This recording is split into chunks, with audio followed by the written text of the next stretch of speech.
तो आज हम जानेंगे व्हाट इज़ बोरवेल रिमिंग। तो पहले हम रिमिंग का मतलब समझ लेते हैं। रिमिंग का क्या मतलब है? तो रिमिंग का मतलब है जो हमारा एग्जिस्टिंग ड्रिलिंग है उस ड्रिलिंग से required dia of drilling drilling करना ही रिमिंग होता है। ठीक है। इसमें यूज होने वाला ड्रिल बिट है रिमर, इसको रिमर बोलते हैं। इसमें ड्रिल बिट जो यूज होता है और उसको रिमर बोलते हैं और ये प्रोसेस रिमिंग कहलाती है। ठीक है। अब आगे हम देखते हैं व्हाट इज़ बोरवेल रिमिंग। तो बोरवेल रिमिंग एक मैकेनिकल प्रोसेस है जिसमें जो एग्जिस्टिंग बोरवेल होल जो हुआ है उसको हम डिजायर्ड डाया तक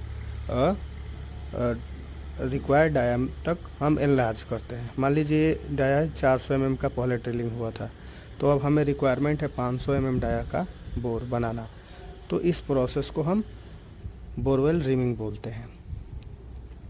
और यह बोरवेल इरेगुलरिटीज़ जो होती है, जैसे पहले हमारा जो ड्रिलिंग हुआ था 400 mm का, तो ये पूरा प्रॉपर क्लीनिंग नहीं हुआ था। तो अब ये जो प्रोसेस रिमिंग है इसमें बोर को पूरा प्रॉपर क्लीनिंग किया जाता है। ठीक है। और इससे हम इस क्लीनिंग करेंगे और जो हमारा वाटर एक्सट्रैक्शन जहाँ से करना होगा वहाँ का फ्लो अच्छा हो जाता है। तो यह एक इसेंशियल रिमिंग प्रोसेस है जिसमें हमारा वाटर फ्लो को इम्प्रूव किया जाता है और बोरवेल के लॉन्ग फॉर्म परफॉर्मेंस को भी इम्प्रूव होता है ये रिमिंग प्रोसेस करने से। तो आगे हम जानेंगे कि इसका क्या पर्पस है, मतलब रिमिंग करने का क्या पर्पस है। तो ये क्या पर्पस है हम एक स्टेप बाय स्टेप देख लेते हैं।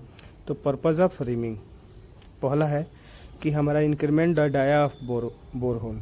जो पहला हमारा मान लेते हैं 400 mm का ड्रिल बिट यूज हुआ था, तो अब हमें 500 mm का रिक्वायर्ड बोर चाहिए, तो उसके लिए रिमिंग प्रोसेस यूज़ किया जाएगा।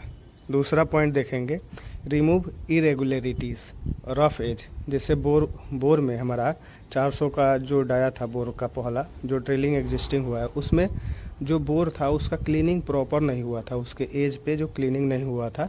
तो इस प्रोसेस में जो रिमिंग प्रोसेस है इसमें पूरा प्रॉपर क्लीनिंग किया जाएगा बोर को कि कोलैप्स ना हो। Next point to prepare the borehole for casing और लाइनिंग। केसिंग और लाइनिंग जो डालने के लिए हमारा प्रॉपर क्लीनिंग किया जाएगा कि जो हमारा एक होता है लोअरिंग से पहले लाइनिंग मेथड, उसको पूरा वो प्रॉपर वो रॉड अंदर जाना चाहिए टेस्टिंग के लिए। To improve next point to improve water flow, और यह वाटर फ्लो को इम्प्रूव कर देता है और प्रॉपर क्लीनिंग करता है और इससे यूनिफॉर्म बोर होल हो जाता है, पूरा नीचे तक यूनिफॉर्म एक बराबर बोर बन जाएगा। नेक्स्ट स्टेप में देखते हैं। अब हम एग्जाम्पल के थ्रू समझते हैं कि जिस ग्राम पंचायत में हमें ड्रिलिंग अगर असेंबली साइज रिक्वायर्ड हो 200 बाई 150 mm का, 200 mm मल्टीप्लाइड बाई 150 mm का असेंबली साइज हो अगर, तो हमें उसमें कितना mm का रिमिंग फाइनल करना होता है। तो हम समझते हैं अगर हमारा ऊपर वाला जो पाइप है उसका साइज 200 mm है और लेंथ 60 मीटर है, तो इसके इस साइड लेफ्ट साइड और राइट साइड में हम 150 और प्लस 150 का हमारा ऑफसेट होता है। तो ये 150 mm 300 mm और प्लस 200 का ये पाइप का साइज 200 mm डाया था, तो प्लस इसमें कर देंगे 200, तो ये टोटल डाया रिक्वायर्ड हो जाएगा 500 mm। तो हमारा अगर ड्रिलिंग जो पिछला हुआ है वो मान लेते हैं जो ड्रिलिंग हुआ है वो 400 mm का हुआ है, तो हमें अब रिक्वायर्ड है 500 mm का बोर करना है रिक्वायर्ड।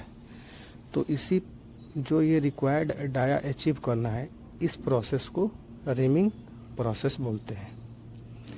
तो ऐसे ही फिर समझ लेते हैं कि अगर 150 mm का हमारा जो पाइप है डाया, उसके राइट साइड और लेफ्ट साइड में ऑफसेट होता है 150 mm और यहाँ भी 150 mm। किसी भी डाया का हो तो उसके लेफ्ट साइड और राइट साइड में 150 mm का ऑफसेट होता है। इसमें पी ग्रेवल्स भरे जाते हैं।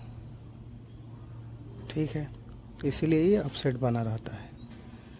तो इसके लिए 150 mm और 150 300 mm, अगर ये पाइप 150 का है तो 450 इसके लिए हमारा रिक्वायर्ड बोर डाया होगा। तो इस प्रोसेस को जो एनलार्जमेंट करेंगे उसको रिमिंग बोलेंगे। तो आपको समझ में आ गया। तो अब हम देख लेते हैं जो हमारा 500 mm डाया एनलार्जमेंट करना था, 500 mm डाया, वो हम 66 मीटर करते हैं।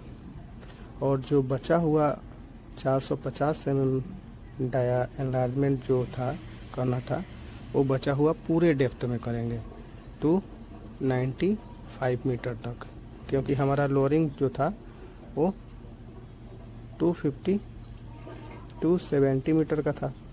तो इसका 10% हम ज़्यादा रिमिंग करते हैं, तो 27 मीटर इसका होगा। तो 297 या 295 के बीच में रिमिंग हो जाएगा।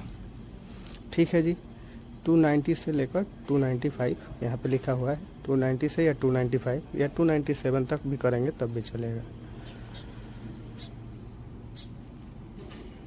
अब हम देख लेते हैं इसका क्या प्रोसेस होता है। ये इस प्रकार से जब हमारा लोअरिंग से पहले ये प्रोसेस होता है, इस प्रकार से ये सीक्वेंस से एमएस पाइप लगा हुआ है। ये जो पहले जो पाइप लगा है, ये पहले लोअरिंग होगा, उसके बाद जाली वाला लगा होगा, उसके बाद फिर प्लेन वाला पाइप लगा होगा।